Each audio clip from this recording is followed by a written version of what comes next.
ትውልዱ ምን ያለብን አሉ? የጠፋብን ትውልዱ የጠፋ ትውልድ ሆኖ ነው ኑና በብርሃኑ ተመላለሱ ሲሉ ነው የነበረው ማለት ነው። እነዚህ የቲክቶክ ግብዝ የሆኑ ሰዎች እነሱ ጠፍተው አባቶቻቸው ራሱ ልጆቻቸው እንደጠፉ ነው የሚያውቁት። ጠፍተው በድቅድቅ ጨለማ ውስጥ ሆነው ኑ በብርሃኑ ተመላለሱ አሉ። ብርሃን ከሆነው ጌታ ጋር እየኖርን ያለውን እኛ ኢንቫይት አደረጉን። በምን በኮሜንት በስብከት አይደለም ኢንቫይት ያደረጉን። እስኪ እኔ አቅም አለኝ መስበክ እችላለሁ ብሎ የሚል ኦርቶዶክሳዊ ይግባና የ15 ደቂቃ ስብከት የእግዚአብሔርን ቃል መሰረት ያደረገ እስቲ ይስበከን ስለ ኢየሱስ ክርስቶስ ማለት የ15 ደቂቃ ስብከት ይኸው እሰጣለሁ። 1000 ሰው አለ ኦርቶዶክሳዊ ሆኖ የጸጋውን ወንጌል እስቲ ይስበከን። Trips starting in these purple zones earn more than usual. Easy to control your earnings. Tango Pro shows the price of each trip, your current account balance, and how much you earn today. ያው 1000 ሰው ባለበት ሲመጣው የሚሰብከን እጁን ያውጣ። ያው የማሐከሉ ወላዲቴ አዛኝቴ ርህሪቱ ነው የምትለው። እዚህ የጠራውን የወንጌልን እውነት 15 ደቂቃ ፈቅዳለሁ። እንደ በጣም ከተስማማን 1 ሰዓትም እሰጥሃለሁ። እስኪ ማን ነው የሚሰብከን ከኦርቶዶክሳውያን? ልሰብከን ነው አስገባን ያልከው?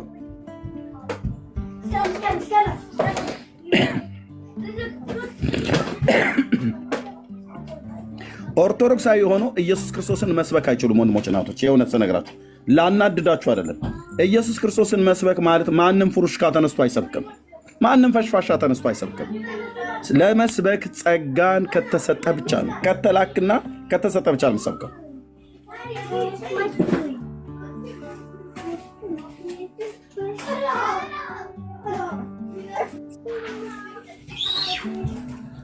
ከበሮ በሰው እጅ ሲያዩት ያምር፣ ሲይዙት ያደናግር ተብሎ እንደሚባለው ነው። ጴንጤ ኢየሱስ ክርስቶስን ሲሰብክ ሰምታችኋል እና እርሶ የሚሞክሩት አይነት ነገር ገባችሁበት፣ ባልታጠበ እጃችሁ ማለት ነው። እና ከዛ ምን አላችሁን? በስመ አብ ወወልድ ወመንፈስ ቅዱስ አሃዱ አምላክ አሜን። በዚህች ዕለት አባታችን አቡነ ተክለ ሃይማኖት ያረፉባት ቀን ከእናታቸው ከእግዚአብሔር ከአባታቸው ከዘጋዛር በተጉለት አውራጃ በቡልጋ አውራጃ በእርቲሳ ተወለዱ። በቃ እና የአባታችን በረከታቸው እና እንትናቸው ይደርባችሁ።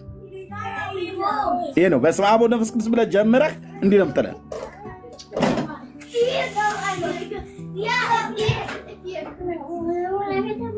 አንድም የለም ያለችው አንድ ሰው የመጣ የለም ልስበክ ብሎ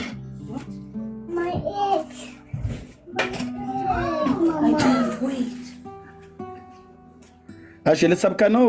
ፌክ ነው ፈቄ ያየለ ያው ና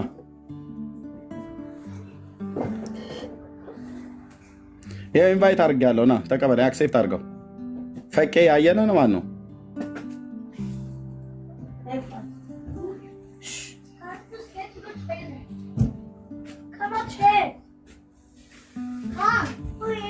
እሺ ና 19 ልጅ ና ገባ። በቃ ይሄን አለ ይሄን አላቸው። ኢየሱስ ክርስቶስን ስበኩ ተብለ 1000 ሰው ሰብስቤ ናውራ ብዬ 1000 ሰው አይደለም እስቲ 10 ሰው ሰብስበህ ኦርቶዶክሳውያን ቤት ጠራኝ። ጌታ ኢየሱስ ምስክሬ ነው። ከሰበኩ በኋላ እንዳለ ጥርግርግ ብለው ይመጣሉ።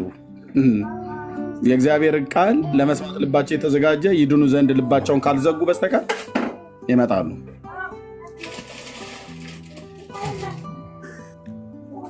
እርሜ ጥያቄ ነበር መጠየቅ የፈለኩት አንተን። ምን አይነት ጥያቄ? እንትን ባለፈው ለስታወራ ሰምቼ ሰሞኑን እየተከታተልኩ ነው። ዛሬና ባለፈው ዕለት ያወራው ነገር አለ። እስቲ ማስረጃ ብታሳየን። ምንድነው እሱ? አንዱ ስለ ስላሴ አሁን ቀደም የተናገርከው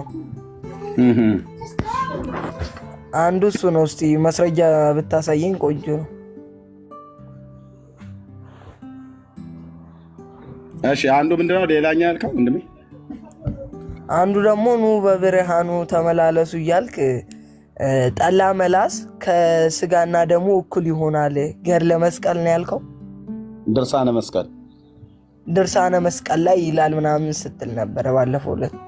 መዝሙሩ ልብህን ነክቶሃል ማለት ነው። ኑ በብርሃኑ ተመላለሱ፣ ዳቦ እንድትልሱ፣ ጠላ እንድትቀምሱ፣ አንተን ዳቦ እንድትጎርሱ አተላላሱ። አተላላሱ ልክ ነው። አሳያለሁ። ይኸው መድኃኒዓለም ምስክር ያሳያለሁ። አተላይቱንም ዳቦይቱንም አሳያለሁ። እሺ እንቀጥላ። ይኸው 5ቱ እስከዛ ድረስ ማማ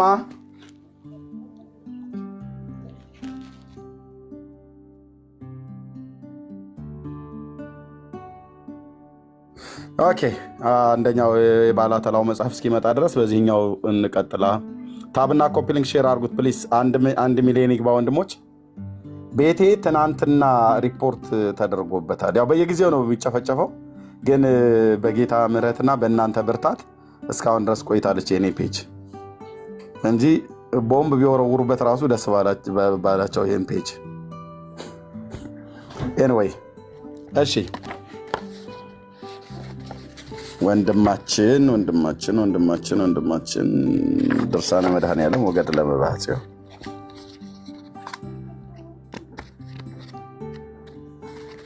ኦኬ። ይሄ ምንድነው ብሎ የሚለው እስኪ ራስ አንብበው።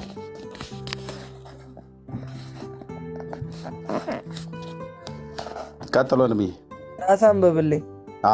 እኔ አንብቤዋለሁ። ራስ አንብበው እንዲቀር እኔ የምር እየተረዳሁህ ነው ያለሁት። እኔ አሁን አንተ ስር እየተከታተልኩ ስለሆነ አንተ አንብብልኝ። እሺ ቴንክ ዩ። ያው ድርሳነ መድኃኔዓለም ዘእሁድ ማለት ነው ገጽ 96። ይሄ የዋልድቢትን ገዳም ታውቀዋለህ አይደል? ዋልድባ የሚባለው ገዳም ታውቀዋለህ? በኢትዮጵያ ውስጥ እዛ ያለው የዋልድቢት ሲባል ሰምቻለሁ። ሲባል ሰምተዋል። ያው የሚታወቅ ገዳም ስለሆነ እና እዛ ባለ ቅድስተ ማርያም ቤተክርስቲያን ገዳም ነው የታተመው። እዚህ የሰሜን ወሎ ብፁዕ አቡነ ቄርሎስ የሰሜን ወሎ ቅዱስ ላሊበላ እና የዋግ ኽምራ አህጉረ ስብከት ሊቀ ጳጳስ በሳቸው ፍቃድ በደብሩ መነኮሳት ነው የታተመው፣ በገዳሙ ማለት ነው። ኦኬ እዚህ ክፍል ላይ እንዲህ ይላል። ይህ መስቀል ይላል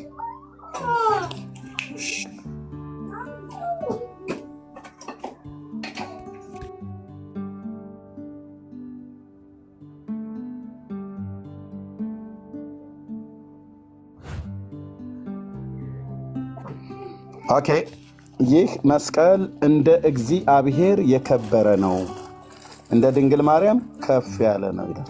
መስቀሉ የተባለው ጌታችን የተሰቀለበት ዕፀ መስቀሉ ማለት ነው። የእንጨቱ መስቀል ከማን ያክል ነው ክብር ያለው? እንደ እግዚአብሔር እና እንደ ድንግል ማርያም ከፍ ያለ ነው።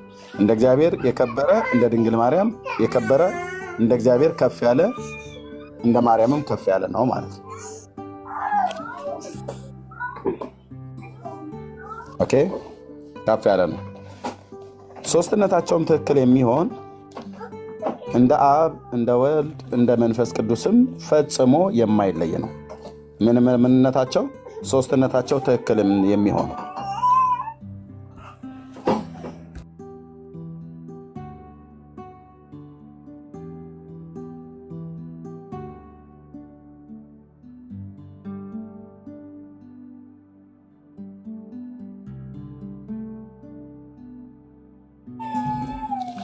ኦኬ ከፍ ያለ ነው። ሶስትነታቸው ትክክል የሚሆን እንደ አብ እንደ ወልድ እንደ መንፈስ ቅዱስ ፈጽሞ የማይለይ ነው። ያው ሶስትነታቸው ትክክል የሚሆኑ የአብና የወልድ የመንፈስ ቅዱስ ሶስትነት በመለኮት በስልጣን በአገዛዝ በባህሪ አንድ እንደሚሆን ወይ ትክክል እንደሚሆን፣ አብ ከወልድ ወልድ ከመንፈስ ቅዱስ መንፈስ ቅዱስ ከአብ አብም ከመንፈስ ቅዱስ እንደማይበልጥ እንደማያንስ እንደማይቀዳደም ትክክል እንደሚሆን ሶስትነታቸው የማይለይ ነው ይላል። እንዲሁም ይላል። እንዴቱ?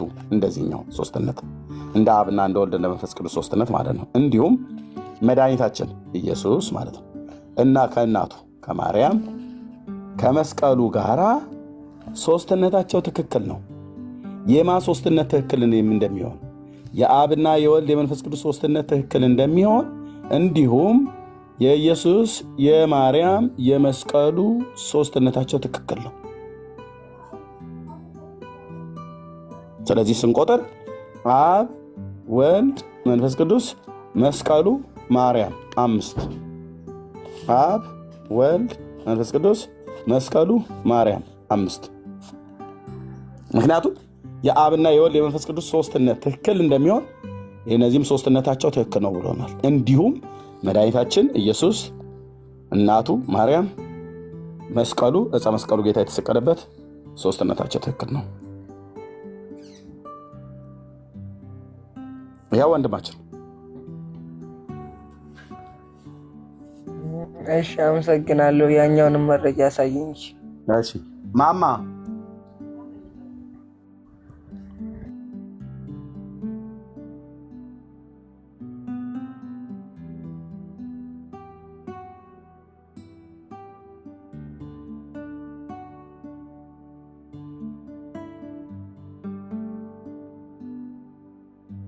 ኦኬ ይሄንን አየሁ አይደል ወንድማችን?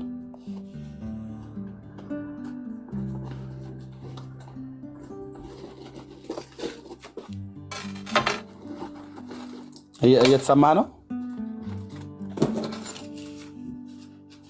ይቆራረጣል። እንዴት ነው? እሺ እየተሰማ ነው? አየሁ አይደል? ይሄንን ድርሳነ መስቀል የሚል ቀይ ይሄንን አይቼዋለሁ። አየሁ አይደል? ሶስትነታቸው ትክክል ብሎ የሚለው ኢየሱስና ማርያም መስቀሉ ሶስትነታቸው ትክክል ነው ይላል። መስቀሉ ከኢየሱስ ክርስቶስ እኩል እንደዛ ታምናለህ አንተ? እንዴ ባለቤቱ ራሱ አይደለ እንዴ? እንዴት ከባለቤቱ ይበልጣል አንድ ዕቃ? ኦኬ እናቱስ ከኢየሱስ ክርስቶስ እኩል ናት?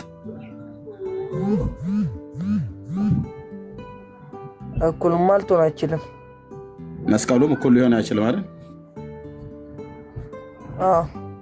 ቤተ ክርስቲያን ግን ሶስትነታቸው ትክክል ነው ብላ ካለች በኋላ እንዲህ ትላለች። እንዲህ እናምናለን ትላለች። እንዴት? ከላይ እንደተጻፈው። እንዲህ እናመልካለን ትላለች። እንዴት? ከላይ እንደተጻፈው። እንዲህም እንናገራለን ብላ ትላለች። ከየት? ከላይ እንደተጻፈው። እንዲህም እናመሰግናለን ብላ ትላለች። ከየት? ከላይ እንደተጻፈው። አብ ወልድ መንፈስ ቅዱስ መስቀሉና ማርያምን ታመሰግናለች። እኩል ማለት ነው። እንዲህ የሚያምን ይድናል ትላለች። ከላይ እንደተጻፈው። እንዲህ የማያምን ግን ይደየናል ብላ ትላለች። ይደየናል ማለት ይፈረድበታል ማለት ነው።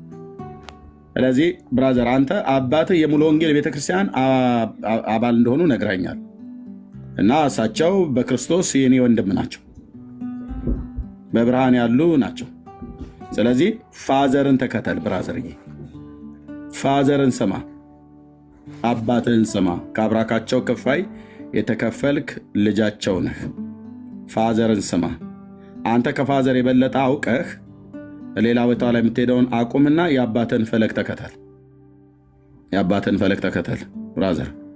እሳቸው ናቸው የወለዱ፣ እሳቸው ናቸው ያሳደጉ፣ እያሳደጉም ያሉ እሳቸው ናቸው። ተከተልና ሂድ። እዛው ሙሉ ወንጌል ቤተክርስቲያን ፋዘርዬን ተከተል ሂድና እውነተኛውን ትምህርት አገኝ። በውስጥ አገኛለሁ። አይ ቲንክ ስልክን ጽፈልኛል፣ እደውላለሁ። ዋትሳፕ ይሰራል ስልክህ? ይሰራል። እደውላለሁ። ፋዘርን ተከተላቸው ብራዘር፣ አትከስርም። ኤርሚያስ ምን አለኝ ያኔ ያለ ነገር ትክ ነው ብለህ ጥራለህ። የህይወት ዘመንህን ሁሉ ለዚህ ምድር ብቻ አይደለም ለሚመጣውም ዓለም የምትፈታ ለህይወት ዘመን ሁሉ የምታተርፍበትን እውነት ነው የምነግርህ። ፋዘርን ተከተል። ስለአንተ ስለ ሌሎችም ጸልየዋል ቤት ውስጥ እግዚአብሔር ልጆቼን አድንልኝ እያሉ ማለት ነው። የጸሎታቸው መልስ ሆነህ እውነት ልንገርህ፣ የሚቀጥለው እሁድ ከፋዘር ጋር ሄደህ ሙሉ ወንጌል ቤተክርስቲያን እዛ ጌታን ተቀበል፣ ይጸልዩልህ እና መሰረታዊ ክርስትና ትምህርት ተማር። የመጽሐፍ ቅዱስ ትምህርት ማለት ነው እና መጽሐፍ ቅዱስን በግልህም አንብብ፣ በቤተክርስቲያንም ደግሞ ጥናት አለ። ያንን ተከተል ብራዘር። እሺ አባትህ በጽድቅ ጎዳና ላይ ናቸው ያሉት። አባትህ በጽድቅ ጎዳና ላይ ናቸው ያሉት። በቃ ምንም ማንንም መስማት የለብህም አንተ። እንደውም እንደዚህ እስኪነገር ራሱ መጠበቅ የለብህም። እኔ አባቴ ከኔ የተሻለ እውቀት ስላለው ከኔ የተሻለ መረዳት ስላለው እሱ በተፈጠረበት ዘመን እሱ በተወለደበት ዘመን እኔ አልነበርኩም እና አባቴን ጠይቀዋለሁ። ከአባቴ ጋር ቁጭ ብዬ ነጋገር። አንዳንድ ልጆች ወላጆቻችሁ አጥበው አሳድገዋችሁ ወላጆቻችሁ በጌታ አምነው የእግዚአብሔርን ቃል እነሱ ተረርተው ወደ ቸርች ሲሄዱ እናንተ ግን ቤት ቁጭ ብላችሁ የምትሉ ማለት ነው። ቸርች እንሂድ ተብሎ ሲባል እንደምን እናንተ ሄዳችሁበት አንሄድም አታስገድዱን ብላችሁ የምትሉ እናትና አባት ናቸው እኮ እንደው ቢያንስ ማለት ነው። በጣም ሊከበሩ ይገባል። በጣም የፈለገ እውቀት ቢኖርህ ማሚንና ዳዲን አታክል። ማንም ሁን ማናችሁ። አንዳንድም ወላጆች ትናንትና አጥቤሽ አሳድጌሽም ብላችሁ አትናቁ ልጆቻችሁ፣ ወንዶችም ይሁን ሴቶችን። ትናንት አጥቤ ምጥ ለእናቷ አስተማረቻትም ብሎ የሚለውንም ተረት አቁሙ። እግዚአብሔር በልጆችም በኩል ስለሚሰራ ማለት ነው፣ በልጆችም በኩል ስለሚናገር ወላጆች እናንተ ሳትማሩ እኛን ለማስተማር ብላችሁ ዋጋ ከፍላችኋል፣ እናቶችና አባቶች ማለት ነው። ስለዚህ ልጆቻችሁን አስተማራችሁ። 12ኛ ክፍል ጨረሱ። አንዳንዶቹም ኮሌጅ እንትን አሉ። አንዳንዱም 12ኛ ክፍል ሳይጨርስ ተወ ትምህርቱ ማለት ነው። ግን መጽሐፍ ቅዱስን አነበቡ። ያነበቡ ወገኖች ነገሯቸው እና እማዬ ስሚኝ ብሎ ሲልሽ ከማፀንሽ የወጣውን ልጅ ካልሰማሽ፣ ከአብራክ የተከፈለው ልጅህን ካልሰማ አባዬም ማሚም ማለት ነው። ልጆትን ያልሰሙ አባባ ማንን ነው የሚሰሙት?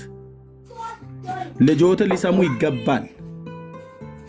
በክርስቶስ የሚያምን ከሆነ መጽሐፍ ቅዱስን ይዞ እያነበበ እየጠየቀ ከሆነ አታካልቡት።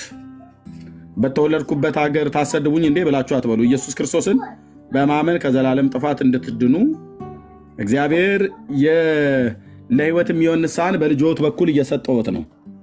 ያንን እድል ተጠቀሙበት። ያንን እድል ተጠቀሙበት። ያንን እድል ተጠቀሙበት። ኦኬ እሺ፣ ያው ይሄ ነው ድርሳነ መስቀል። አተላላሱ ዳቦ እንድትቆርሱ ያልኳትኝ የእሌኒ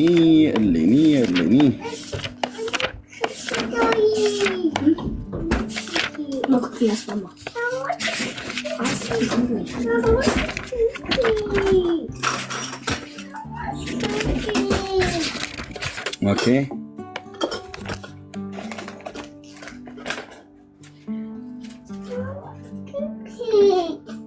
እና ስጣት ጆኒ ያ ኩኪ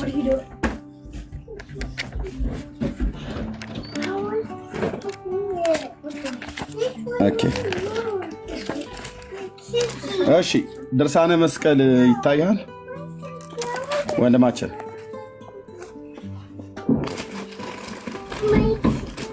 ይታያል ወንድማችን? እንደሚታይ አረጋግጠልኝ ከማንበብ በፊት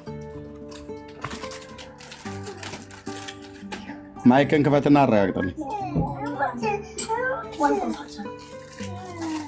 ይሰማል ወገኖች? ድምጼ ይሰማል? ይሰማል። ኧረ ይሰማል።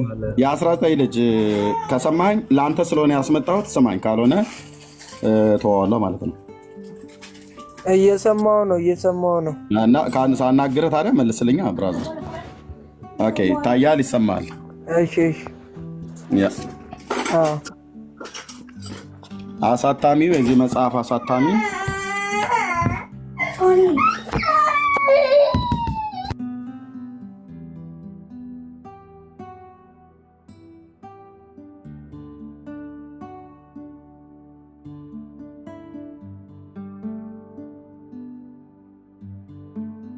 እሺ ይሄ መጽሐፍ የታተመው አሳታሚ የደብረ ሊባኖስ አቡነ ተክለ ሃይማኖት አንድነት ገዳም፣ ጴንጤዎች አይደለም ያሳተሙ። ይህን መጽሐፍ ነው ልደተ ቃል የሚባል ፍርሃት የከበበው ሰውዬ በዚህ ጉዳይ አላወራም ብሎ ያለው። መስቀል ላይ እናውራ ብሎኝ ነገረ መስቀልን በመጽሐፍ ቅዱስና በድርሳነ መስቀሉ ብዬ ስለው አልፈልግም አለ፣ ፈረጠጠ። ምክንያቱም እዚህ መጽሐፍት ውስጥ ያለውን ጉድ ያህል የቤተክርስቲያኒቱ ጉድ የለም። ግን ወደዚህ እንሂድ፣ ወደ ጠቆምከው። እንደዚህ ይላል። በከበረ ደሜ በከበረ በዕፀ መስቀሌ ቤተክርስቲያን ውስጥ በየቀኑ በየወሩ በየዓመቱ ስጋዬ ደሜን የተቀበለውን እኔ በኢየሩሳሌም ሰማያዊት አቆርበዋለሁ ይላል። መቁረብ ማለት ምን ማለት ነው ታውቃለህ? ማይከን ክፈትና አውራኝ ወንድማችን። አንድ ሰው ቆረበ ከተባለ ስጋው ደሙን ተቀበለ ማለት ነው አይደል? በምድር ነው አይደል ሰው የሚቆርበው? በሰማይ ይቆርባል? በሰማይ ያላወኩም እንዴት ነው አይቆርብም? በሰማይ በኢየሩሳሌም ሰማይ ታቆርበዋለህ ይላል። እሺ መቁረብ ካልተቻለው ይላል። እያየኸኝ ነው?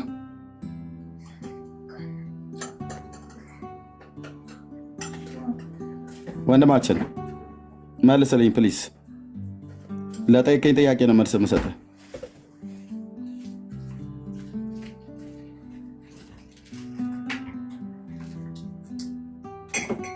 ጊዜን እያቃጠልክብኝ ስለሆነ አስወርድሃለሁ ካልሰማ ማለት ነው። ብትድል ለራስህ ነው፣ እየያዘ ስለሆነ ነው።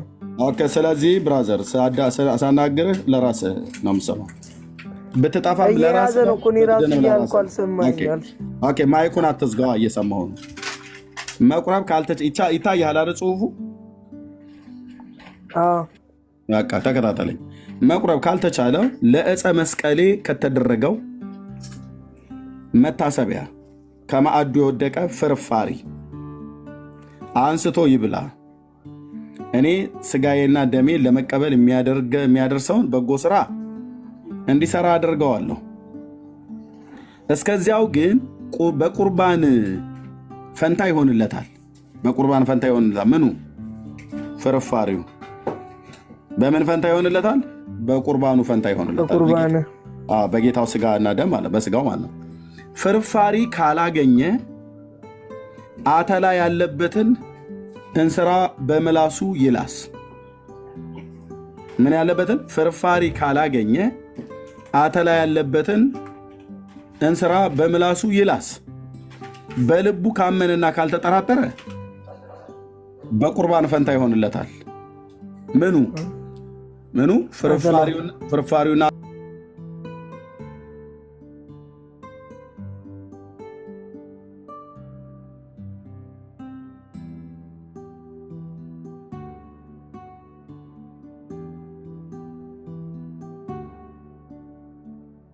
አተላ ሰው በሚሉት ሰዓት ጨው ሲደረግበት ለከብቶቻችን ይወፍሩ ነበር። መቼም እዚህ ደረጃ ላይ ከደረሳችሁ የውድቀት ውድቀት ይሄ ነው እና አንተ ቀጥለጥ ብለህ ሂድና ዳዲን ተከተልና ፋዘርን ተከተለ እሁድ ሙሉ ወንጌል ቤተክርስቲያን ሄደ። ከዛ እደውልሃለሁ። ባለፈውም ስላወራን ብዙ ማለት ነው ብራዘር፣ በውስጥም አወራሃለሁ። ዳዲን ስማ፣ ፋዘርን ስማ ብራዘር። እነዚህን መጽሐፍቶች ሰማለሁ ብለህ ካልክ፣ እነዚህን ቁልል መጽሐፍቶች ሰማለሁ ብለህ ካልክ መፈጠርን እስክትጠላ ድረስ የሚያደርግ አንድ መዓት ከመጽሐፍ ቅዱስ የማይገናኝ አንተን ህይወት የሚገድል ነገር ነው ያለው። ኦኬ። ስለዚህ ሂድና ሙሉ ወንጌል ቤተክርስቲያን ጌታን ተቀበል። አሁን አባቴ ያሉባት ሙሉ ወንጌል ቤተክርስቲያን ከዛሬ 27 ዓመት በፊት ኮንፈረንስ አዘጋጅታ ይኸውን እዚህ የምታየኝን እኔን ጌታ ኢየሱስ ያዳነኝ ቤተክርስቲያኒቱ ባዘጋጀችው ኮንፈረንስ ስብከተ ወንጌል ተሰብኮልኝ ነው። እውነተኛ ቤተክርስቲያን ናት። ጴንጤዎችን ከጠየቅ የኔ አይነት ትምህርትና አቋም ያላቸው እኔም ጴንጤ ነኝና ፋዘርህ እኔም የሚያስተምረውን ትምህርት ነው የሚያስተምሩት። እኔ የማመልከውን ጌታ ነው የሚያመልኩት። እሳቸው የሚያመልኩትን ጌታ ነው የምናመልከው። ዳዲን ስማቸው ብራዘር። እሺ ያው አተላ አልቦህ ያውቃል። ላብ አይደል ሰው ከሰውነት የሚወጣ ላብ ከክርስቶስ ደም እኩል ነው ተብለህ ብትባል ምን ትላለህ? ይሄን አልቀበልም ማለት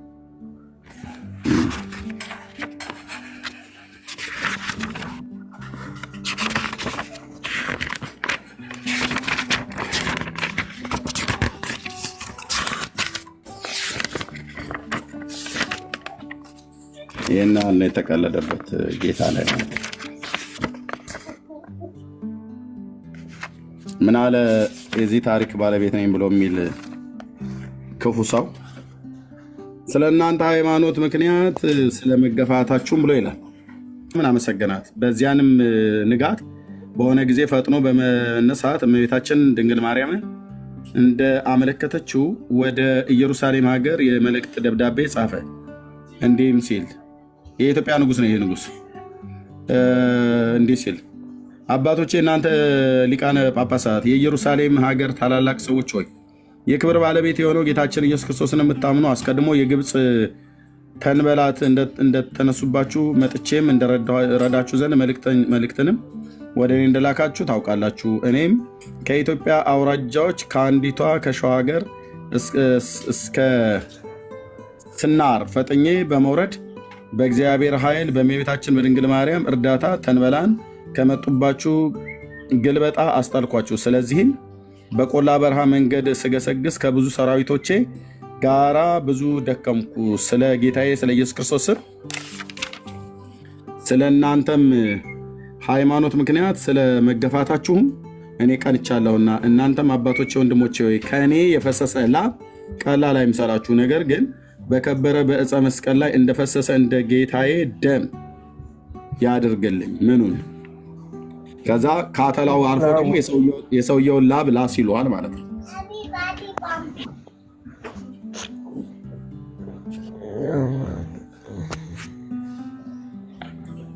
ጌታን ተቀብለህ ከዘላለም ጥፋት ዳንሽ ብራዘር። እዚህ ማወራው ያለ መረጃ መስሏችኋል በጣም ብዙ ጊዜ ማለት ነው። እንዳትታለሉ። እዚህ ቤት ያለ መረጃ አንዲት ነገር አላወራም። አንዲት ነቁጣ አልኩ። ማናችሁም ፊት ካሜራ እንደዚህ ከፍቼ ያው ድርሳነ መስቀል እዚህ መጽሐፍት ውስጥ ያለ ጉድ ሰማይና ምድር አይሸከመውም። እዚህ መጽሐፍት ውስጥ ያለ ውሸት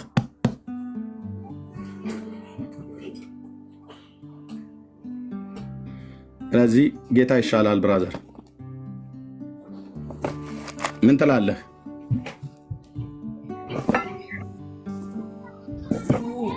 ምላለሁ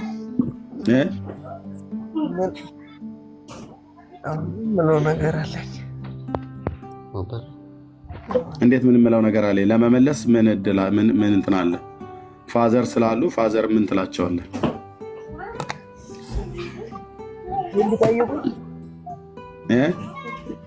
ይሄን አሁን አንተ ያነበብክልኝ የሚጠይቁኝ ነው። አረ ምን ያደርጉላል? ይሄን ተረትሳቸው ምን ላያውቁት ይችላሉ። ምን ይጠይቁላል? ምን ይጠይቁሃል? ይሄንን እግዚአብሔርን ቃል አንብብ። ይሄን እግዚአብሔርን ቃል አንብብ።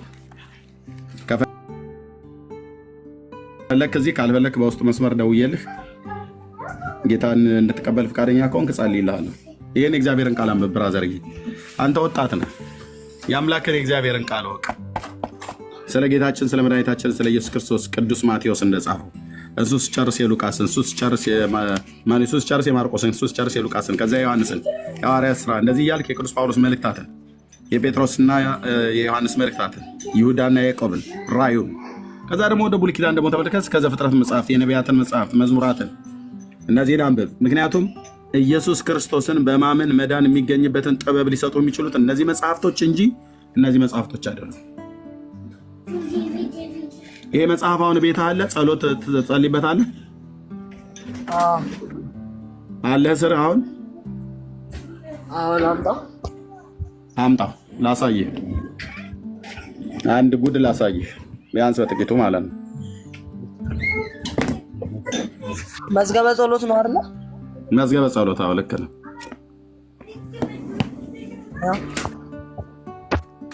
እሺ መዝገበ ጸሎት ጎበስ። የሰኞ ውዳሴ ማርያምን አውጣው።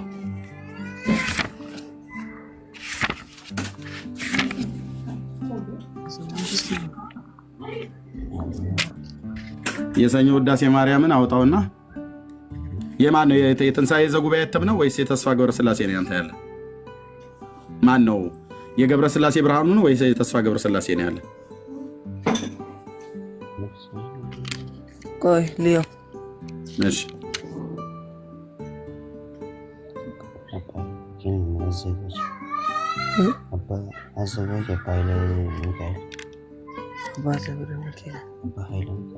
አባ ኃይለ ሚካኤል ነው። እንዴት ነው የምለው? አዘጋጅ ችግር የለም። እሺ የሰኞ ውዳሴ ማርያምን አውጣ። እሺ ያው አወጣው። እዚህ ጋር የሰው ሁሉ ሰውነት ብሎ የሚላል አይደል? ወይ ደግሞ አዳም ሆይ መሬት ነህና ብሎ የሚለው አማርኛ ነው አይደል ያስከው? እሺ ፈልገው። አዳም ሆይ መሬት ነህና ብሎ ከሚለው ጋር አለ ያው አለ። እሺ አንብብልኝ ከሱ ጋር ጀምሮ። አዳም መሬት ነበርክና ወደ መሬት አዳም ወይ መሬት ነበርክና ወደ መሬት ትመለሳለህ ብሎ የፈረደበትን የሞት ፍርድ ያጠፋለት ዘንድ ብዙ ኃጢአት ባለችበት የእግዚአብሔር ጸጋ ትበዛለች። ዳግማዊ አዳም ከሚባለው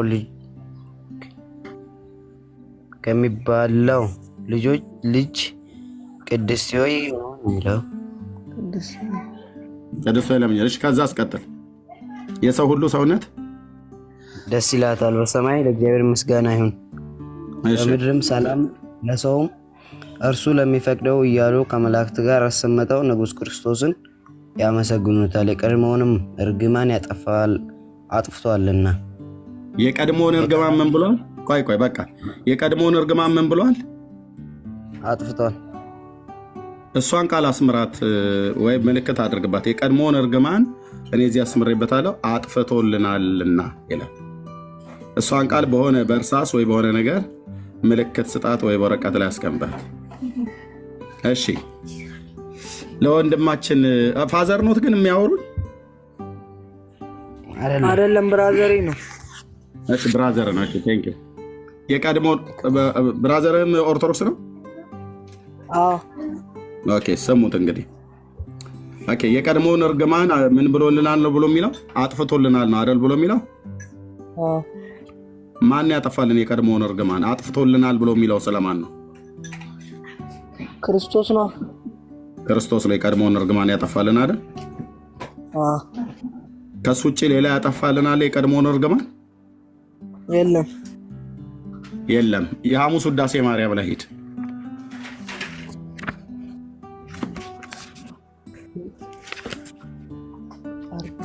የሐሙስ ውዳሴ ማርያም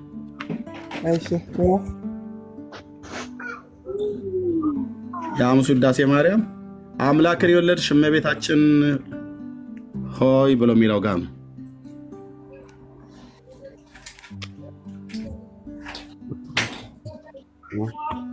እሺ ምን ይላል? አምላክን የወለድሽ እመቤታችን ሆይ ሁላችን እናገንሻለን፣ ይቅርታሽ ለሁላችን ነው። እሺ ይቅርታሽ ለሁላችን ይሆን ዘንድ ነውና ሔዋንን ዕፀ በለስን በልታ ባደረገችው አመፅ በባህሪያችን ጸንቶ የነበረ መረገም ሥጋ መርገም ነፍስ በእርሷ ምክንያት የጠፋልን የአምላክን የወለደች ድንግል ማርያም ሁላችን መመኪያ ናት። ኦኬ እዚህ ነው የምለው የኔ ይታያችኋል እዚህ ጋር? አዎ። አምላክን የወለድሽ እመቤታችን ሆይ ሁላችን እናገንሻለን ይቅርታሽ ለሁላችን ይሆን ዘንድ ነውና ሔዋንን ከእንጨት እሱ ጋር እናንተ ጋር ዕፅ ነው ብሎ የሚለው እዚህ ጋር እንጨት ብሎ ይላል። ያው እንጨት ማለት ዕፅ ማለት ነው። በልታ ባደረገችው አመፅ በባህሪያችን ያደረ የቀድሞ እርግማንን በእርሷ ያጠፋልን ይላል አይደል? ይታያችኋል እዚህ ጋር በእርሷ ያጠፋልን። የቀድሞ እርግማን በማን ጠፋ ይላል እዚህ ጋር ደግሞ? በማርያም። ቀደም በማን አለ? ሰኞ ውዳሴ ማርያም ላይ በክርስቶስ። የትኛው ነው እውነት? ክርስቶስ ነው። ይሄ ውሸት ነው ማለት ነው። እንደኔ ያረዳድ ምክንያት ሆነሻል ነው መሰለኝ እኮ የመዳን ምክንያት አይደል? አዎ የመዳን ምክንያት መጽሐፍ ቅዱስ ስራ አለ። እኔ መጽሐፍ ቅዱስ የለኝም፣ ከስልክ ላይ ነው እንጂ። ከስልክ ላይ ነው ወንድም? ስልክ ላይ የለም የለውም። ምንድን ነው እሱ? እሺ እኔ እዚህ ጋር ላውጣላችሁና ይሄን ክፍል አንብበው። የመዳን ምክንያት እሷ ነች ነው አይደል ተብሎ የሚባለው ብዙ ጊዜ። ይሄ ክፍል ምን ይላል?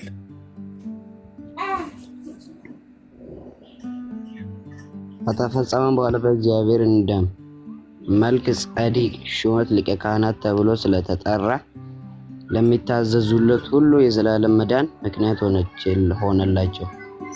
ለምን ለሚሉለት ሁሉ ለሚታዘዙ።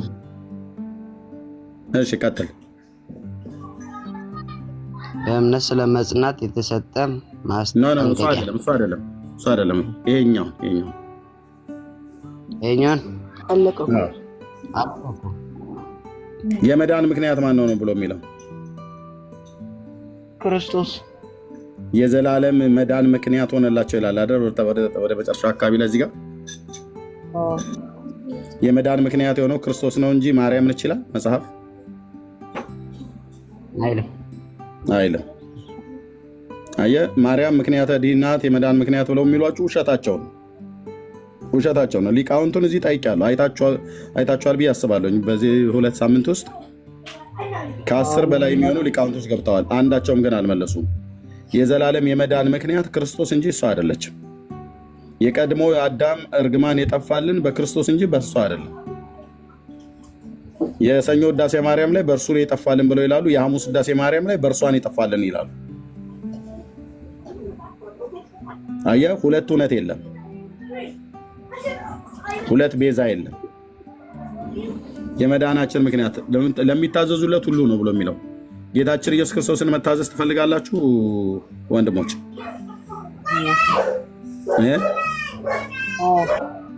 ታዘዙት፣ የዘላለም መዳን ይሆንላችኋል። ታዘዙት፣ የዘላለም መዳን ይሆንላችኋል። ኑ ወደ እግዚአብሔር መንግስት፣ ወደ ፋዘር ወደሚሄዱበት አብራችሁ ሂዱ አሉ። ፋዘር ስራችሁ ቤት ውስጥ ናችሁ ያላችሁት? የተለያየ ቦታ ነው እነሱ የምንኖረው። ኦኬ፣ የተለያየ ቦታ ነው የምትኖሩት? አዎ፣ ግን ቲክቶክን ሼር ላደርግልህ እችላለሁ። እሱ አላቸው፣ ይከታተላሉ። ቲክቶክ አለው። ስልካቸውን ነው እዛው ገለምሶ፣ እዛው ከተማ ውስጥ ነው የሚኖሩት። ገለምሶ ስልክ እኮ በገለምሶ ስም ትታወቃለች እንጂ ገጠራማ ቦታ ነች። ይኛል ገጠራማ ቦታ ነው። ኦኬ፣ ከሞና ካወቅ ካና ጉባ ቆርቻውና የሚባልበት ቦታ ከሞና አላውቀውም። ገለምሶን ነው የማውቀው። ኤርሚ፣ አቤት። እኔ አውቀዋለሁ ይሄንን አካባቢና ማውራት እንችላለን ከኔ ጋር ሜይ ቢ ይሄ ወደዛው ወደ ሀረርጌ ስለሆነ ያ ኦኬ፣ እሺ። እሱን ፋዘርን በውስጥ እናገኛለን። ሌላ ጥያቄ የሚሆን ነገር አላችሁ በጌታ ኢየሱስ ክርስቶስ ላይ ወንድሞች? ሌላ የለንም። ይኸው ብቻ ነው። ይኸው ብቻ ከሆነ ጌታን ለመቀበል እንዳትዘገዩ፣ ንስሐ ግቡና ጌታን ለመቀበል ወስናችሁ ከሆነ ጌታን ለመከተል ወስናችሁ ማለት ምን ማለት ነው? ጌታን መቀበል ማለት እንደ ቅዱስ ቃሉ በእርሱ ትምህርት በሱ ቃል የህይወት ስርዓቴን ቀጥዬ እኖራለሁ፣ እሱን ደግሞ የህይወቴ አዳኝና ጌታ አድርጌ በልቤ ፈቅጄ እቀበለዋለሁ ብሎ ማለት ነው። ጌታን መቀበል ማለት ንስሐ መግባት ማለት ነው። ከዘላለም ጥፋት ለመዳን ከዘላለም ሞት ለመዳን ለሚታዘዙለት ሁሉ የዘላለም የመዳን ምክንያት ሆነላቸው ይላል እና ንስሐ ገብታችሁ ወደ እግዚአብሔር መንግስት እንድትጨምሩ ጥሪ እናደርግላችኋለን። ግን እኮ ሁለተኛ ቆሮንቶስ 5:13 ይሁን 14 ላይ 18 ነው መሰለኝ ለቅዱሳን ምልጃን እኮ እንደሰጠ ያሳያል አይደል? እንዴ ቦታ እስቲ ያን ቦታ አብራራልኝ ይላል። እነዛ ቅዱሳን እነማን ናቸው? ቅዱሳን ናቸው። እሷ ማርያምም ቅድስት አይደለች? አሁን ለምሳሌ ቅዱስ ሚካኤል ልንል እንችላለን፣ ቅዱስ ጊዮርጊስ ልንል እንችላለን። እነሱን አይደለም የሚያመለክተው? እና እነሱ ምን ይላሉ ይላል የምልጃን ስራ ለእኛ ሰጠን ይላሉ እኮ። ስለዚህ የሚያማልዱት እነ ማርያም ናቸው። አሁን ማርያም ታማልድሃለች በሰማያት ሆና። አዎ ታማልደኛለች። ጸሎትህን ትሰማለች፣ ሰምታ ወደ እግዚአብሔር ታደርስላለች አይደል? ለዚህ እኮ ነው ሳትፈሩ ጥያቄ ያላችሁን ጠይቁ አልኩ። ጥያቄ ያላችሁን በሙሉ ጠይቁ። እንደምትሰማ ታውቃለህ? እርግጠኛ ነህ? አዎ እኔ እንደማምነው እርግጠኛ ነኝ። እሺ ኦኬ ኦኬ። በራሳችሁ መጽሐፍት እንዳሳያችሁ ብዬ ነው።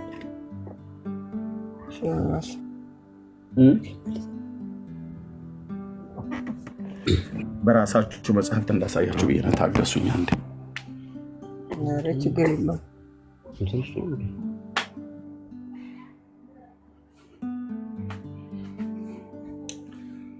ኦኬ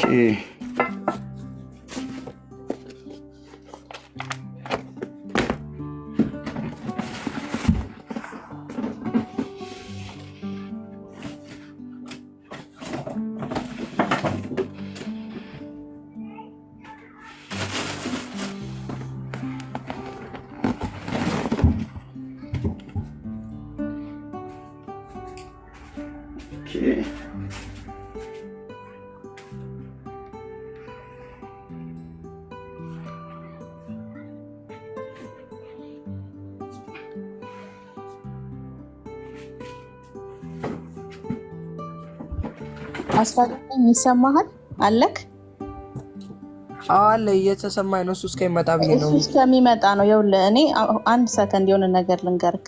ማንም ሰው በውስጥ ቢያናግርህ እንዳትመልስ። እሺ እሺ። አንተ እውነትን ማወቅ የምትፈልግ ከሆነ ያለህን ጥያቄ ሁሉ አሁን ጠይቅ። ሌላ ሰው ግን ከኤርሚ ውጪ ማንም ቢያናግርህ ለማንም መልስ እንዳትሰጥ። እሺ በል። ያ ነገር የሚጠቅመኝ እስከሆነ የምነሱ ያሉኝ ትችላለህ መስማት። እኛ እውነቱን እነግርሃለን። ከፈለጉ በጨለማ ህይወት ውስጥ እንድትኖር ሊያረጉ ይችላሉ። ከፈለክ መስማት ትችላለህ። ሰውን ሁሉ አትስማ ብለን አንልም። ግን እውነቱን የምትፈልግ ከሆነ ውዳሴ ማርያም፣ ቅድም የሰኞ ውዳሴ ማርያም ያነበብከው አይደል? የእሱ ክፍል ላይ የአንድምታ ትርጓሜ ሲባል ሰምተህ ታውቃለህ? አዎ ሰምቻለሁ። ይሄ ምን ይላል?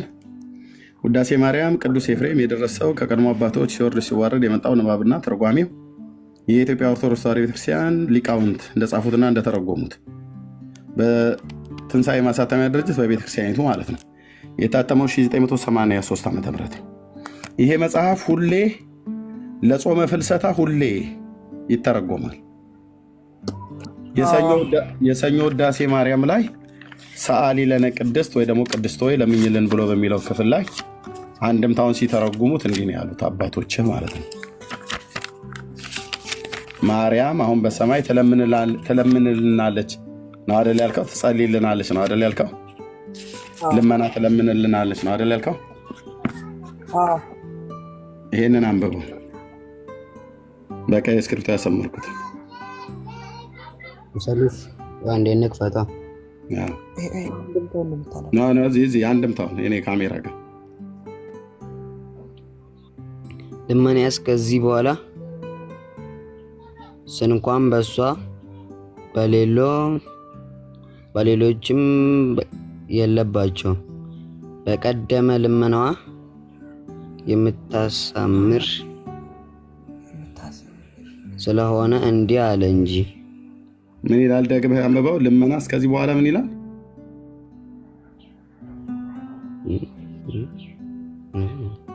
አይታየም።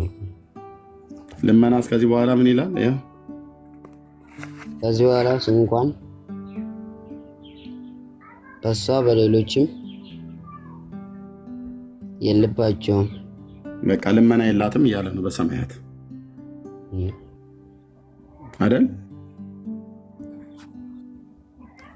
በሷ በሌሎችም እኮ ነው ያለው። በሷም በሌሎችም የለባቸውም። እንኳንስ በሷ በሌሎችም የለባቸውም እኮ ነው ብለው እንኳን እሷ ልትለምን ቀርቶ አይደለም ሌሎችም የለባቸውም እኮ በሌሎችም ራሱ የለም እኮ ያለው ቃይ ለምንም በሰማይ ለሰው ልጆች ብለው ጸሎትና ልመናን የሚያቀርብ የለም። ኔትወርኩ እየተቆራረጠ ነው፣ ለዛ ነው። ችግር የለውም። አሁን ልመናስ እንኳንስ በሷ በሌሎችም የለባቸውም ይላል። በቀደመ ልመናዋ ስለምታስምር ይሄንን ስለሆነ እንዲህ አለ እንጂ ይላል። ልመና ከዚህ በኋላ በሷም የለባትም በሌሎችም የለባቸውም እያለ ነው።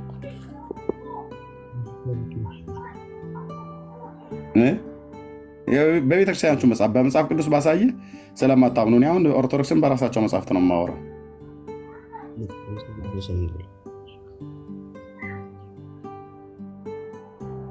ያ ልመናስ ከዚህ በኋላ እንኳንስ በሷ በሌሎችም የለባቸውም በቀደመ ልመናዋ የምታስምር ስለሆነ እንዲህ አለ እንጂ ይላል። ሳሊ ለነ ቅድስት ምን አለ? እሺ አሁን እዛ ላይ ያለው እንዴት ነው? የቱ ላይ ያለው? ዕብራውያን ላይ ያለው ዕብራውያን ነው። ቅድም አንደኛ ቆሮንቶስ ያልከው ነው። ሁለተኛ ቆሮንቶስ ያልከው ማለት ሁለተኛ ቆሮንቶስ ላይ ያለው እሱ እኮ እዛው ጋር ይናገራል። በህይወት ያሉ ቅዱሳን አማኞች በቆሮንቶስ ውስጥ ያሉ የክርስቶስ አማኞች የሆኑት በሌላ ግዛትና በሌላ ስቴት ላይ ወይ ደግሞ በሌላ ቦታ ላይ ላሉ ነው። ሊያዩአችሁ ይናፍቃሉ፣ ስለናንተም ስለናንተም ልመናና ጸሎትን ያቀርባሉ ተብሎ የተባለው ማለት ነው። በመቄዶንያ ያሉ መቄዶንያ የሚባል የግሪክ አውራጃ አለ። በዛ ውስጥ የሚኖሩ የነበሩ የቆሮንቶስን አማኞችን ስለ ገንዘብ መዋጮ በተደረገበት ቦታ ላይ ሲናገር ነው ቅዱስ ጳውሎስ ያን ቃል የተናገረው ማለት ነው። ለምሳሌ አሁን አንተ በህይወት ስላለህ እኔ ስለ አንተ ስለ እኔ እንድጸልይልኝ ያለው አይነት ጸሎት ነው። ራሳቸው ስለ እናንተ ሲማልዱ በእናንተ ላይ ከሚሆነው የሚበልጠውን ከእግዚአብሔር ጸጋ የተነሳ ይናፍቋችኋል ይላል። ማለት ለማየት ማለት ነው። ይናፍቋችኋል ማለት በአካል ለማግኘት እና ሊያዩአችሁም ጭምር ይናፍቃሉ። ይሄ የገንዘብ ስጦታ የገንዘብ መዋጮ የተደረገበት ቦታ ነው። ቁጥር 1 ላይ ሄደህ ስታነበው ለክርስቲያኖች የተደረገ መዋጮ ይላል። የገንዘብ መዋጮ ማለት ነው።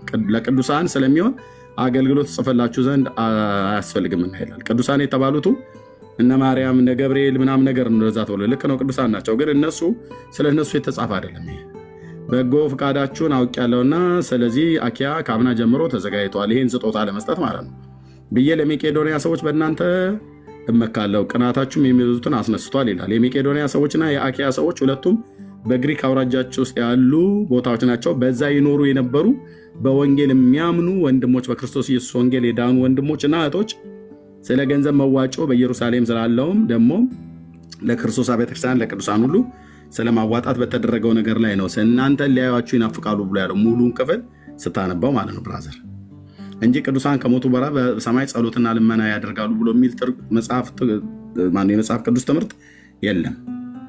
የመጽሐፍ ቅዱስ ትምህርት ብቻ ሳይሆን እናንተ የራሳችሁ መጽሐፍት እንኳን ማርያም እንኳን ከሞተች በኋላ ጸሎትና ልመናን በሰማይ አታደርግም ይላል። እንኳን እሷ ሌሎችም አያደርጉም ይላል።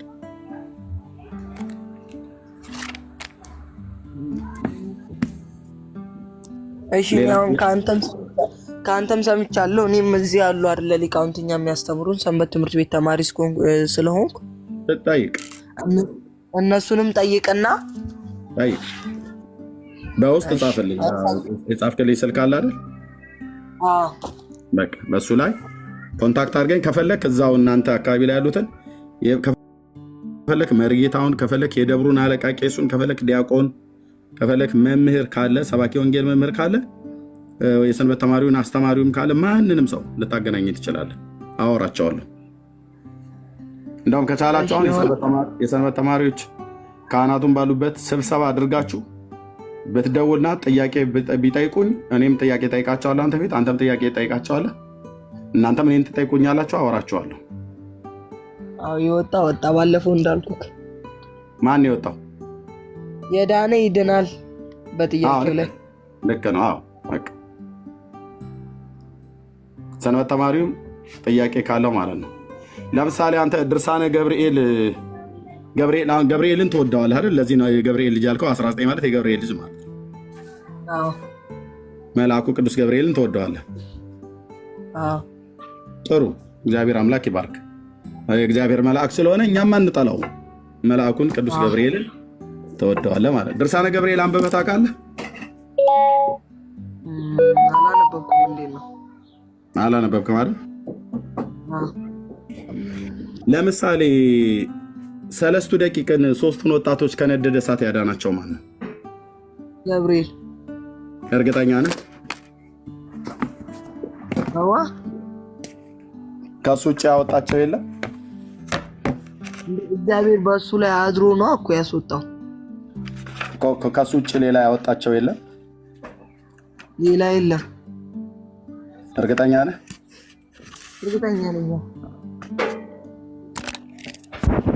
እሺ ሚካኤል አላወጣቸውም? ሚካኤል አወጣው ባህራንን። ነው ሰለስቱ ደቂቅ ነው። ሶስቱ ደቂቅን አላወጣም አይደል? ሚካኤል። እሺ ገብርኤልስ አውጥቷቸዋል? አውጥቷቸው። ራጉኤልስ አላወጣቸውም? አላወጣቸውም።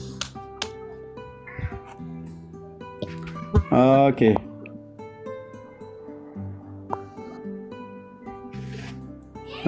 ቆይ አንዴ።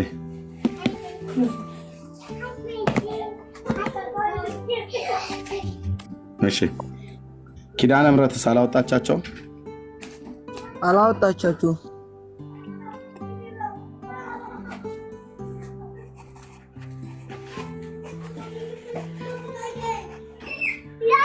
ኪዳነ ምሕረት አላወጣቻቸው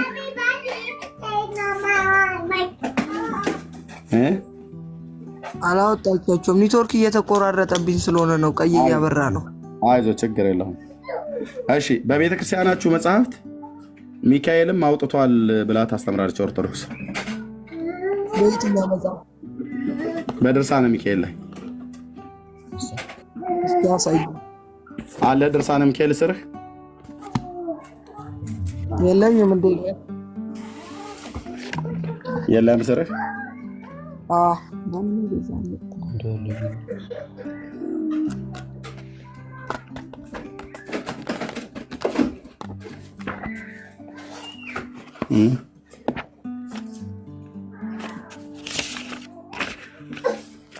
ድርሳነ ኪዳነ ምሕረት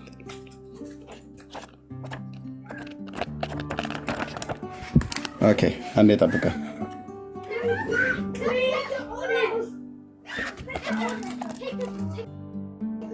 ድርሳነ ኪዳነ ምሕረት ማለት ድርሳነ ሚካኤል ዘወርሃ ታኅሳስ ጽፈ ያዘው ከፈለክ ወይ በሌላ ቀን ካወራኝ እሰጥሃለሁ ኦኬ ዘወርሃ ታኅሳስ ምን ይላል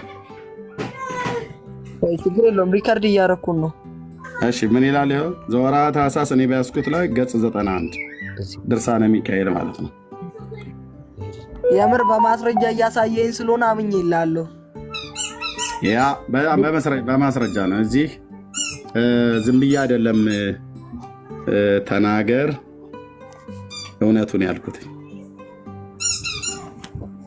እዚህ ቤት ያለ መረጃ ምንም ነገር አይወራም ምንም እዚህ ከኔ ጋር የሚያገልግሉ ወንድሞች እህቶችም ማናቸው ምንም ነገር አያወሩ ስንናገር በመረጃ ነው ስለዚህ ይሄንን ክፍል ያዝ ሰንበት ትምህርት ቤት ውስጥ መጠየቅ አለብህ ድርሳነ ሚካኤልም ላይ ሚካኤል አድኗቸዋል 3 ደቂቃ ገብርኤልም ላይ ገብርኤል አድኗል ራጉኤልም ላይ ራጉኤል አድኗል የኪዳነ ምሕረትን ቦታውና ቁጥሩን ስንተኛ ተአምር እንደሆነ ንገረኝ እኔ እጠይቃለሁ ያው ላሳይ ነው ቆይ ሚስቴ ያመጣች ነው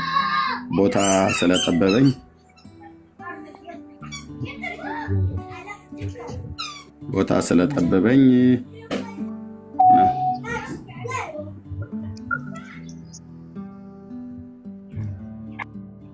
ኤርሚዬ አንድ ጊዜ መስታወቂያ ልስራ ያው ቅዱሳን ታውቃላችሁን ይሄ ውሸት ሲገለጥ ሪፖርት ያደርጉበታልና ኮፒ ሊንኩን 50,000 እናስገባ ተባረኩ ጸጋ ይብዛላችሁ ስለምታደርጉ እናፍጥነውና አሁኑኑ 50,000 ወደ 50,000 እናስጠጋው እሺ ይታያል አይደል ወንድማችን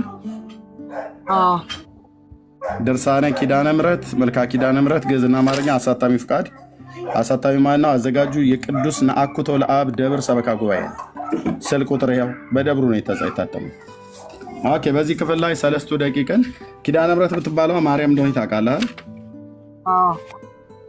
ማርያም ነች ከ3 ደቂቃን ከነደደ ሰዓት ያወጣችው ይላል ታምናለህ እንደዛ ምናምን ምን በገብርኤል ብቻ ነው ማምነው ማቆም እንደዛ ነው የተማርኩትም እስከዛሬ እሺ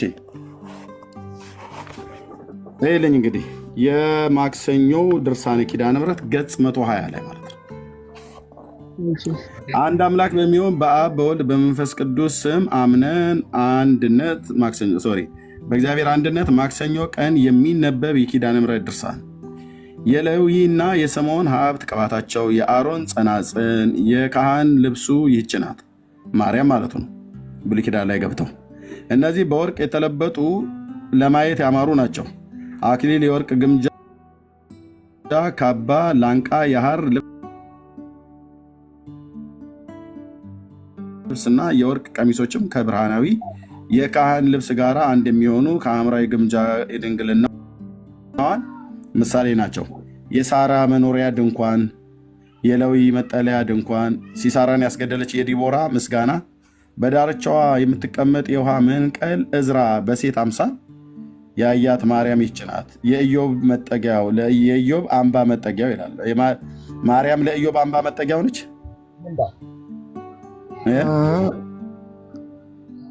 ነቻ የሳራስ የመኖሪያ ድንኳን ናት። የመኖሪያ ድንኳን አይደለችም። የኢዮብም አምባ መጠጊያው አይደለችም። ኦኬ ለቀጥልኝ።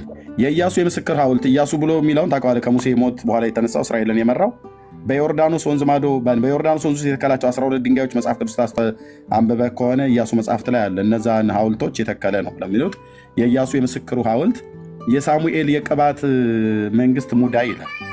ነቢዩ ሳሙኤል ዘይት የሚይዝበት የነበረው ቀንድ ነው። ሙዳይ ግን ሙዳይ ዳቦ መያዣ ነው፣ ግን እሱ ሙዳይ አይደለም የሚባለው። የሱ የዘይት ቀንድ መንግስተ ሙዳይን በደብተራ ሙሴ አብባ ያፈራች በኩረ ሎሚ ይላል። የራሱ በቃ ዝም ብለው የቃዡ ነው የጻፉት፣ የቅዠት ጽሁፍ ነው።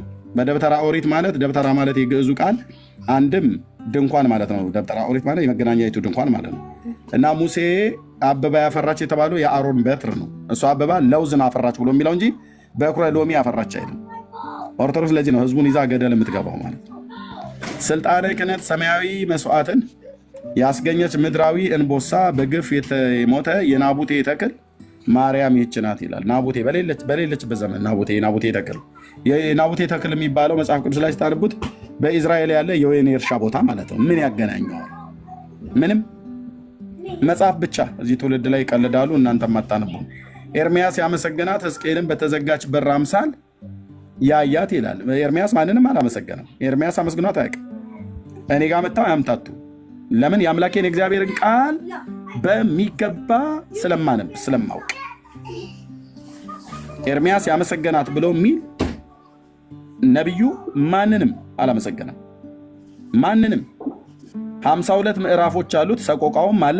አንዲት በሴት አንቀጽ ያመሰገናት የለም። ሕዝቅኤልን በተዘጋች በር አምሳል ያያት ይላል። የትንቢተ ሕዝቅኤል መጽሐፍ ምዕራፍ 44 ነው። እዚሁ አሁን 1200 ሰው አለ። ሕዝቅኤል ላይ በወፍ በር ዳሰሳ አድርጌ የምስራቁ በር የተዘጋው በር የእመቤታችን ማኅፀን ነው ብሎ የሚል መምህር ካለ በመጋቤ ብሉይ ተብሎ የሚጠራ ወይ መጋቤ አዲስ ተብሎ የተጠራ ካለ እዚሁ ይምጣና ስናወራ ትሰማላችሁ። ሕዝቅኤልም እንደዚህ ያያት ከማርያም ጋር ምንም ግንኙነት የለውም። ያያት ሀጌ በተዘጋች ቤት አምሳል ያያት ይላል። አሁንም ሀጌ ነቢዩን የጠሩት አባቶቼን እየጠሩ ያሉት አባቶቼ ናቸው እየተጠሩ ያሉት። ስለዚህ አሁን እነዚህ አባቶች የቱ ጋ ነው በተዘጋ ቤት አምሳል ያያት ይላል ሀጌ? የቱ ጋ? ምዕራፍ ስንት? ትንቢተ ሀጌ ነው። ምዕራፍ ስንት? መጥተው ይናገሩ። ግን የአብርሃም አምላክ ምስክር ነው የለም። የዘካርያስም መቅረዝና ፋና አምሳል ያያት ካለ በኋላ የጦቢት የአይኖቹ ብርሃን ካለ በኋላ እዚህ ጋር ምን ይላል ወንድማችን?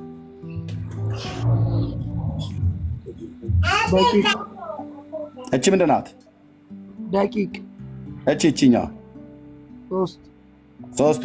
እሺ ደቂቅ እሳት የጠበቀች ማርያም ይችላል። እሷ ነች የጠበቀችው ይላል አይደል? ሶስቱ ደቂቅ ማለት ሰለስቱ ደቂቅ ማለት ማለት ከየት የጠበቀች ይላል? ከእሳት ማርያም ከእሳት ሰለስቱ ደቂቅን አዳነች ይላል አይደል?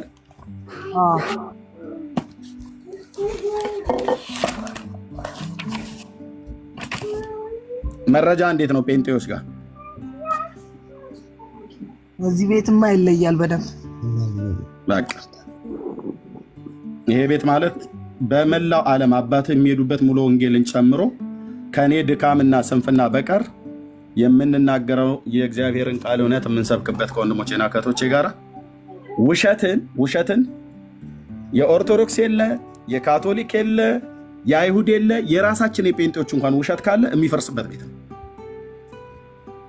እውነት የሚሰበክበት ቤት ነው።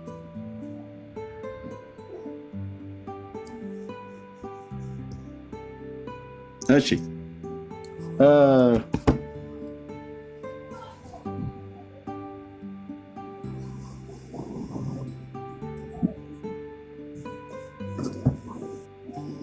ኦኬ። አቤቱ ጌታዬ ሕዝብህን አድን ስለ ስምህ ብለህ።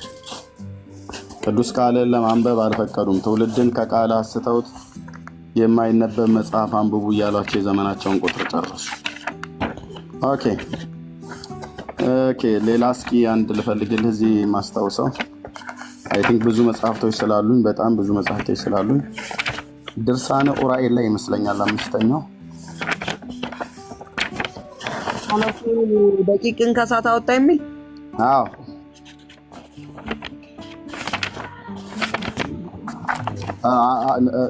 አልገረመህም?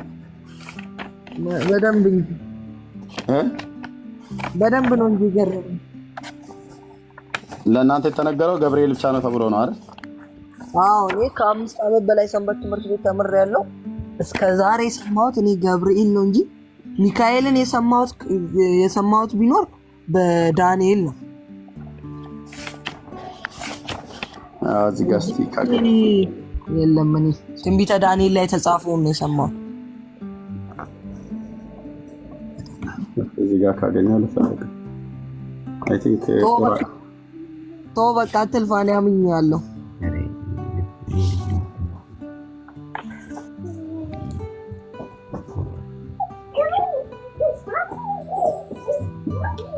በዚህኛውም ላይ አለ ከፈለኩኝ አይ ቲንክ ጊዜ ሊወስድብኝ ይችላል እንጂ ያው ድርሳነ ኡራኤል ማለት ነው። እኔ አምኛለሁ። ኧረ አሁን አንተ ያው ድርሳነ ኡራኤል ማለት ነው።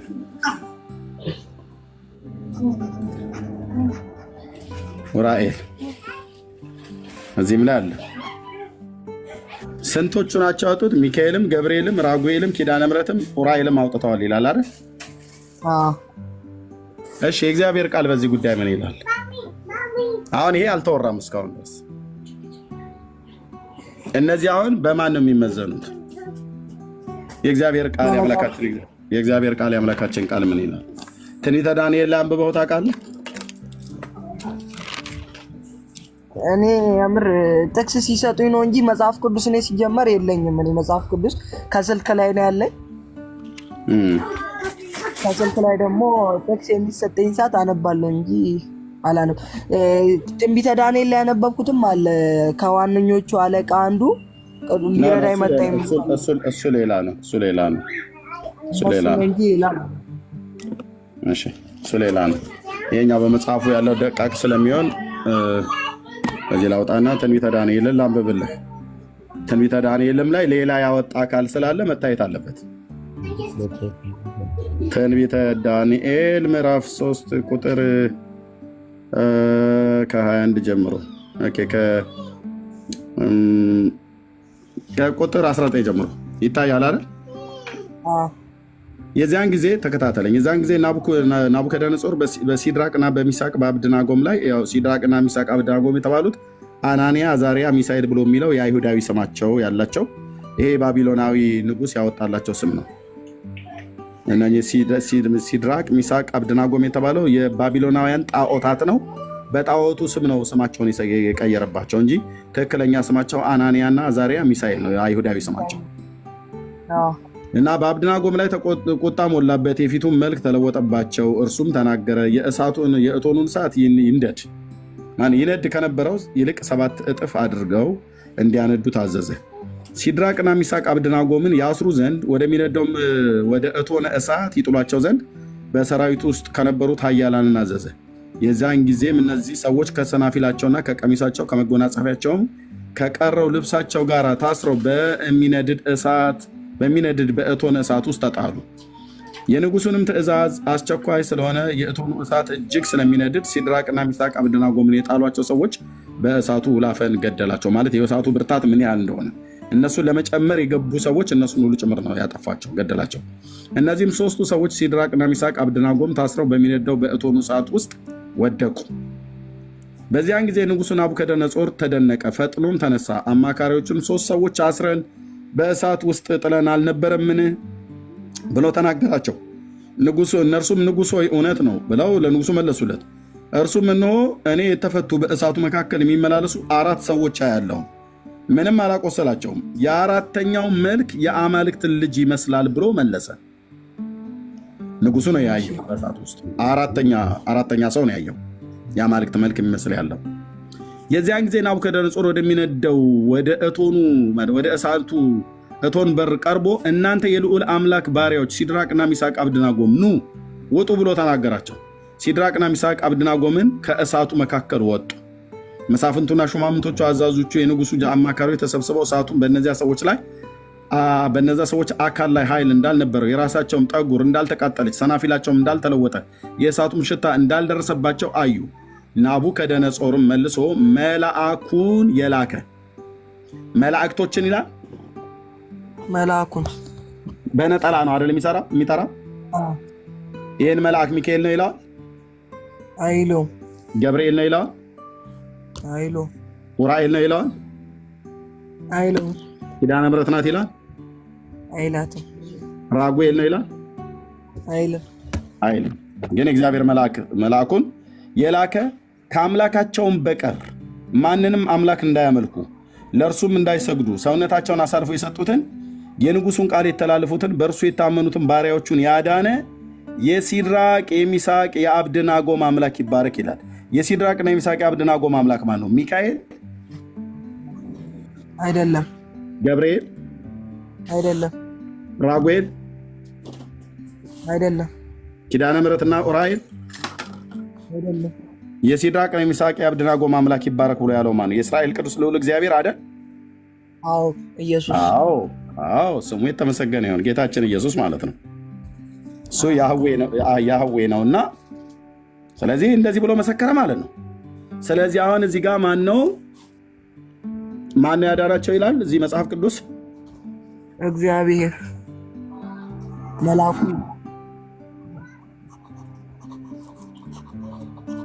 እግዚአብሔር አይደል? ስለዚህ በኦርቶዶክስ ተዋሕዶ ቤተክርስቲያን ውስጥ የመጽሐፍ ቅዱስም ክፍል ስላለ ሲድራቅ ሚሳቅ አብድናጎምን ማን ያዳናቸው ብላ ትላለች። በመጽሐፍ ቅዱሷም እግዚአብሔር ነው ትላለች፣ ከዛ ሚካኤልም ነው ትላለች፣ ከዛ ገብርኤል ነው ትላለች፣ ከዛ ራጉኤልም ትላለች፣ ከዛ ኪዳነ ምሕረት ነው ትላለች፣ ከዛ ኡራኤል ነው ትላለች። እነዚህን አግኝቻለሁ እስካሁን። ሌላ በነጠላው መልአኩ የሚለው እኮ መልአኩ የተባለው በነጠላ ነው አይደል? ስም ጠቅሷል? ስም አልጠቀሰም። በቃ ስሙ ካልተጠቀሰ መልአኩ ብሏል። መልአክ ነው፣ የእግዚአብሔር መልአክ ነው። ወይ ደግሞ በብሉይ ኪዳን ራሱ ክርስቶስ በመልአክ መልኩም ሆኖ ይገለጣል ተብሎ የሚባል አስተምሮት አለ። እሱ አሁን ለአንተ ሊከብድ ይችላል፣ ግን መልአኩን የላከ ነው ብሎ ያለው በቃ መልአኩን ነው ያዳነው። ይሄ መልአክ ስሙ ሚካኤል ነው አላለም፣ ገብርኤል ነው አላለም፣ ራጉኤል ነው አላለም፣ ኡራኤል ነው አላለም። የእናንተ እኮ ኪዳነ ምሕረት እኮ ነው የተባለችው። እነዚህ ሽሽ እንደ መላእክት ከሆኑ እነዚህ መላእክት ከሆኑ ነበሩ። እነዚህ ሁለቱ ቅዱሳን መላእክት እንደሆኑ እናውቃለን። ይሄኛው ግን መልአክ ይሁን አናውቅም። ይሄኛው መልአክ ይሁን አናውቅም፣ መጽሐፍ ቅዱስ ስለማይነግረን። እልፍ አላፋት መላእክት አሉ፣ ግን የነዚህ ሁለቱ መላእክት መጽሐፍ ቅዱስ ምንም ነገር የሚናገረው ነገር ስለሌለ ስለነዚህ መናገር አንችልም። ሁለቱ ግን ቅዱሳን መላእክት ግን በስም ይታወቃሉ፣ በብሉይም በአዲስም ተጠቅሰዋል። ስለዚህ በዚህ ውስጥ እግዚአብሔር መልአኩን አንድ መልአክ ነው የላከው። ኦኬ። ስለዚህ ያዳናቸው ማን ነው? እግዚአብሔር። አለቅ። ሌላ እንዳሰማ ይሄ ሁሉ ተረት ያው በመረጃ ማለት ነው። እሺ ሌላ ጥያቄ ልጠይቅህ። ለምሳሌ የእስራኤል ልጆች ከግብፅ ያወጣ ማን ነው? ሚካኤል ነው መርቶ አወጣቸው። ማን ነው መርቶ ያወጣቸው? ሚካኤል ነው አይደል? መናን ያበላቸው ማን ነው?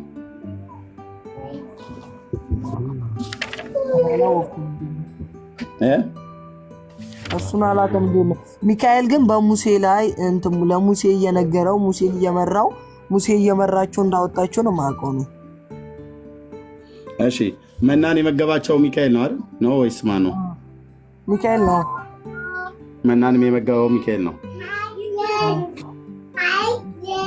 እሺ ማርያም መግባቸዋለች መናን? አይን አላውቅም። ማርያም መርታ አውጥታቸዋለች እስራኤልን? አልሰማሁም። መርታ አውጥታለች የሚል ባሰማህ ታምነዋለህ? ቴንክ ዩ ማማ። እሺ ቆይ ጠይቄ ነው እኔ አሁን እነሱንም እጠይቃለሁ። ሊቃውንቶችን ነበረች እሷ የጌታችን እናት ማርያም ነበረች በዚያን ጊዜ?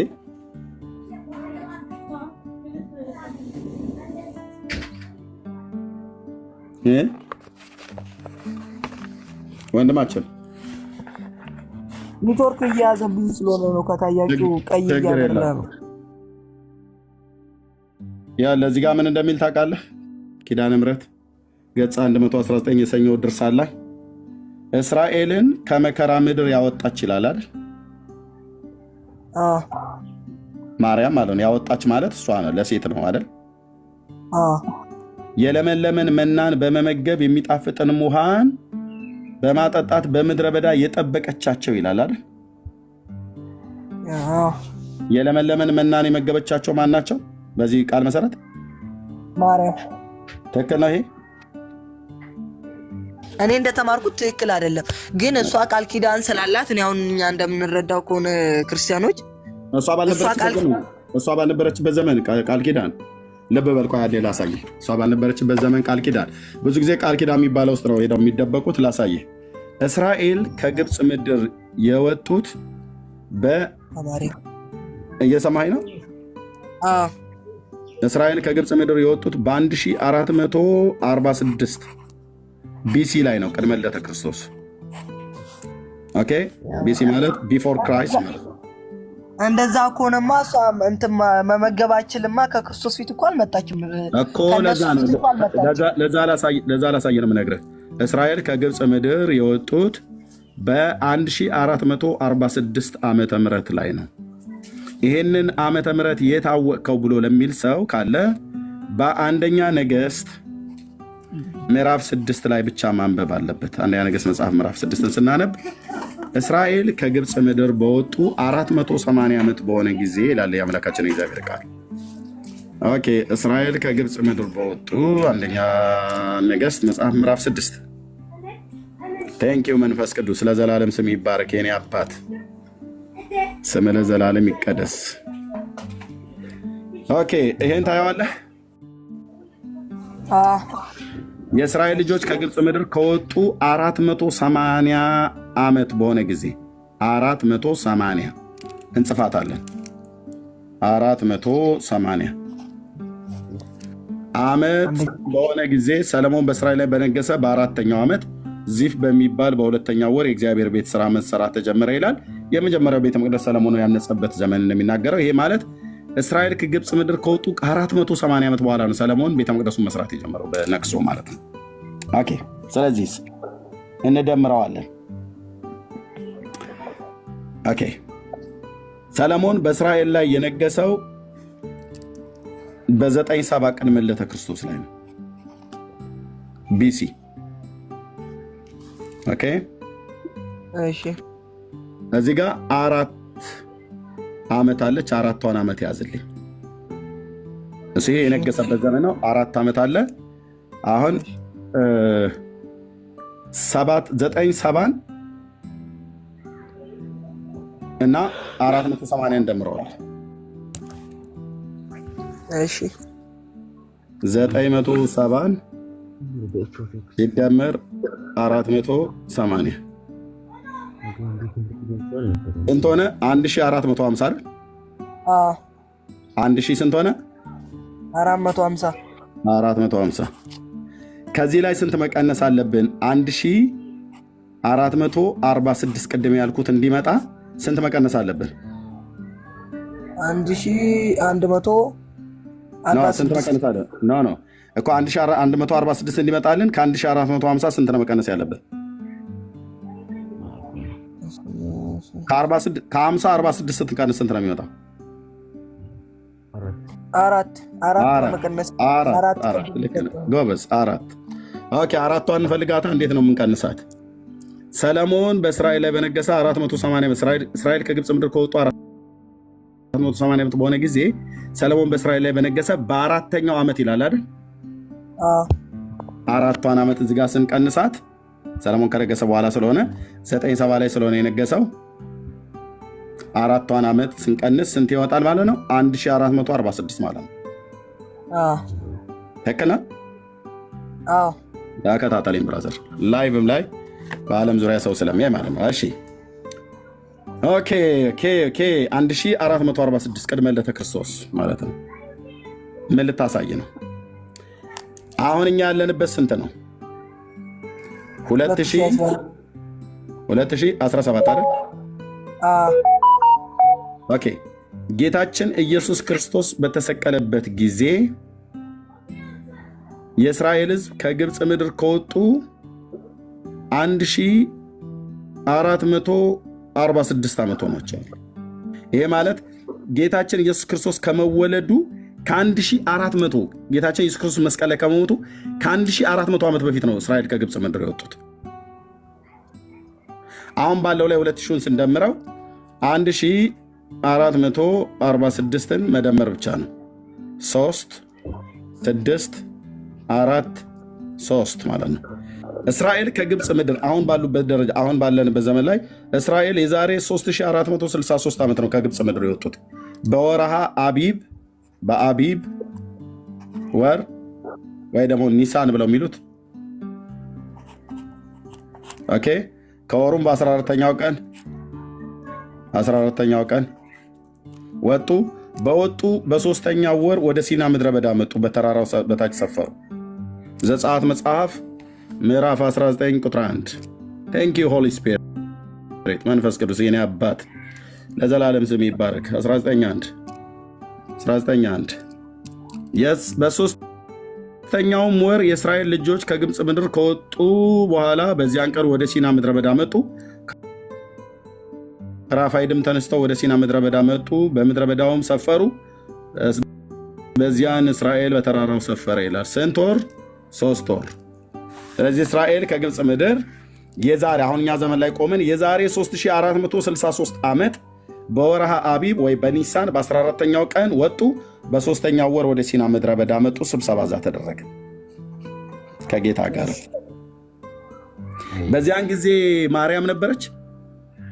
የለችም። ኬት አምጥተው ነው ታዲያ በበረሃ መናን መገበች ብለው